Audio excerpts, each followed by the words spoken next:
Next video అయితే upload చేస్తానని చెప్పాను కదా, అప్లోడ్ చేస్తాను. ఇదిగో వండి అయితే మొత్తం తిరిమేసేసుకున్నాను నేను. అయితే ప్యాన్లోకి ఇలా నెయ్యి అయితే తీసుకుంటున్నాము. ఆ ప్యాన్లో నెయ్యి అయితే వేస్తాము. ఇప్పుడైతే కొన్ని జీడిపప్పు అయితే మా మమ్మీ అయితే వేస్తుంది. అది కూడా జీడిపప్పు అయితే వేస్తుంటారు.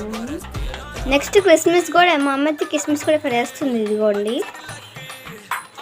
ఇలాగైతే కాసేపు వీటిని ఇలా వేపుకోవాలి. అటు ఇటు గోల్డ్ కలర్లో వచ్చేలాగా ఇలా తిప్పేసుకుంటూ ఉండాలి.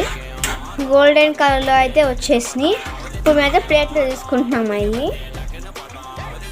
ఇప్పుడైతే ఈ నెయ్యిలో అయితే మనం ఇప్పుడు తిరిమాం కదండి బొబ్బాస్తాయిని, ఇప్పుడు దాంట్లో అయితే వేసుకుంటున్నాం. ఇక్కడ కనపడుతుంది కదా, ఈ వేపుకుని అయితే పక్కన పెట్టేసుకున్నాం కాసేపు దాకా. ఇట్లా అయితే బాండి నిండా మా అమ్మ అయితే వేసేస్తుంది. ఇక్కడ